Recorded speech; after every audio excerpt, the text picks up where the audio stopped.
Hello friends, this video is a quick update about the PID temperature controller which I was going to implement for my desktop 3D filament extruder. In my last video I told that I was going to implement a new PID temperature controller for my desktop filament extruder instead of the current PID temperature controller which are widely existing in the market.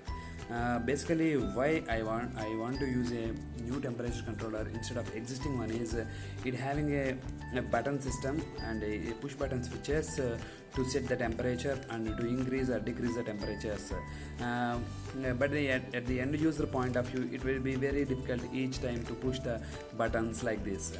Instead of that, I designed a rotary encoder system. So this rotary encoder system is very handy to increase the temperature and to decrease the temperatures.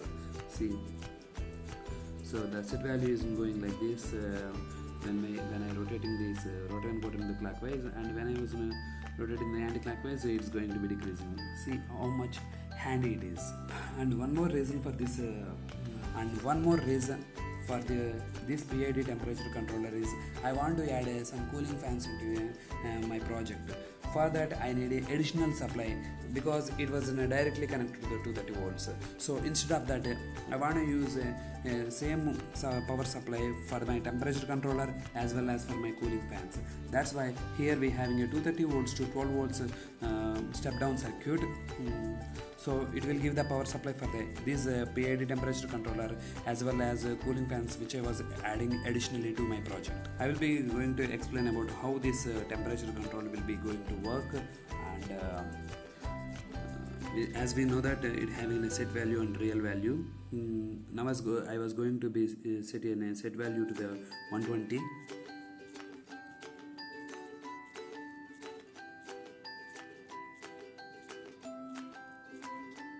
Okay, 120.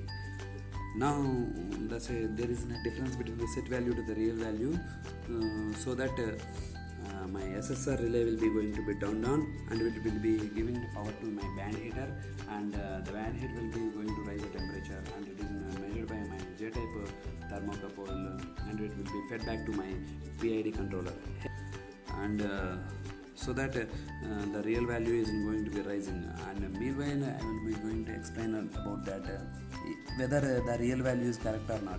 How I going to know? So for that I need a thermal scanner or something, but I don't have that. I cannot afford for that. So for that reason I was having a 3D printer control board, and which is already having two thermistors.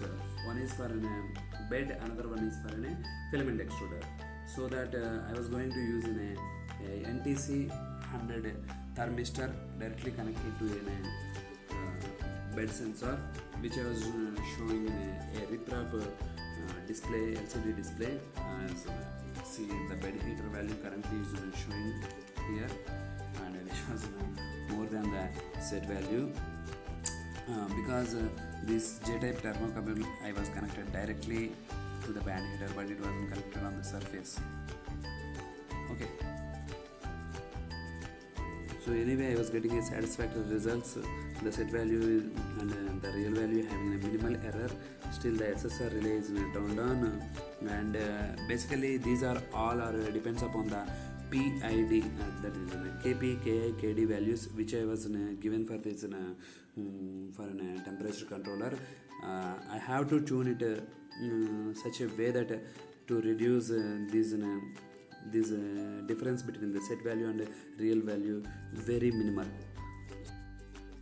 So this is a quick update about my PID temperature controller, what I was going to implement for my project, and I cannot use this manner for my project, so I need to design a PCB, a custom PCB, and I want to include that in these components and cooling fans into that, and one more thing, I have to design a enclosure for all these circuits.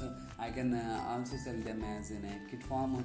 So it's all depends upon that how much minimal error we are getting.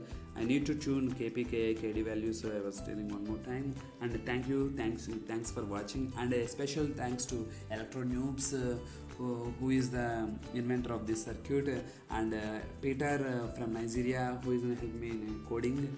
Thank you for all.